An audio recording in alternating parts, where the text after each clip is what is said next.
સુરતની તો ફૂડ પોઈઝનિંગથી બાળકીના મોતનો મામલો આરોગ્ય મંત્રી પ્રફુલ્લ પાનસેરિયાની મહત્વની બેઠક સુરતના આરોગ્ય અધિકારીઓ સાથે બેઠક યોજી છે।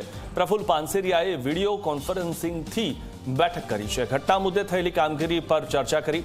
પ્રફુલ્લ પાનસેરિયાએ પીડિત પરિવારના સભ્યો સાથે પણ વાત કરી છે। તો નાની બાળકીનું મોત થયું છે અને ફૂડ પોઈઝનિંગના કારણે નાની બાળકીનું મોત થયું છે, તો તેના પરિવારના બાકીના 3 લોકો જે છે તેમની હાલત ગંભીર છે। તો એક હોટલમાં ખાધા બાદ તે લોકોની હાલત બગડી હતી। સુરતમાં ઘટના બની ત્યારે ઘટના મુદ્દે કામગીરી પર ચર્ચા કરવામાં આવી। પ્રફુલ્લ પાનસેરિયાએ પીડિત પરિવારના સભ્યો સાથે પણ વાત કરી છે।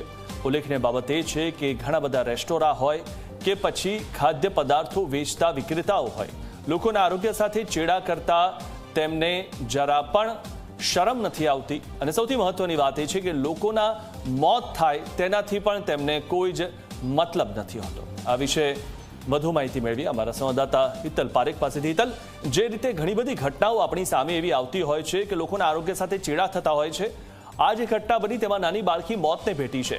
હવે જે રેસ્ટોરાંમાં આ પરિવાર જમ્યો હતો અને તેમને આ અસર થઈ છે, શું કાર્યવાહી થશે? ઉલ્લેખનીય બાબત એ છે કે આપણે વારંવાર મહારાષ્ટ્રના એક વ્યક્તિનું નામ સાંભળતા હોઈએ છીએ અને તેમની જે પ્રકારની કાર્યવાહી થતી હોય છે એવી ગુજરાતમાં ક્યારે થશે?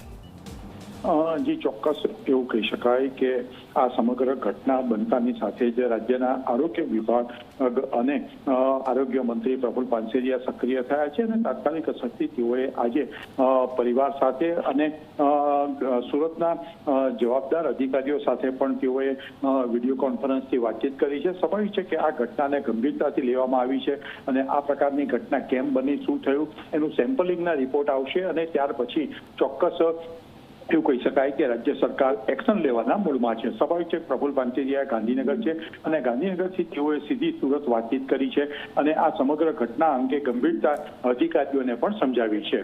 જી, ફૂડ એન્ડ ડ્રગ્સ વિભાગ ક્યારે જાગૃત થશે ગુજરાતમાં, જ્યારે કારણ કે આ તમામ જે રેસ્ટોરાં હોય કે ખાદ્ય પદાર્થોનું વેચાણ કરતા જે પણ સંસ્થાઓ હોય, લોકોના આરોગ્ય સાથે ચેડા કરતા ક્યારે બંધ થશે?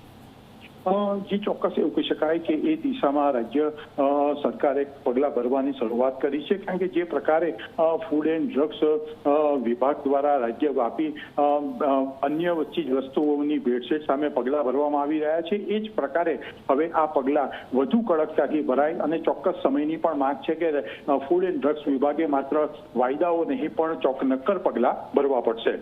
જી જી જી જી આભાર હિતલ, માહિતી આપવા બદલ।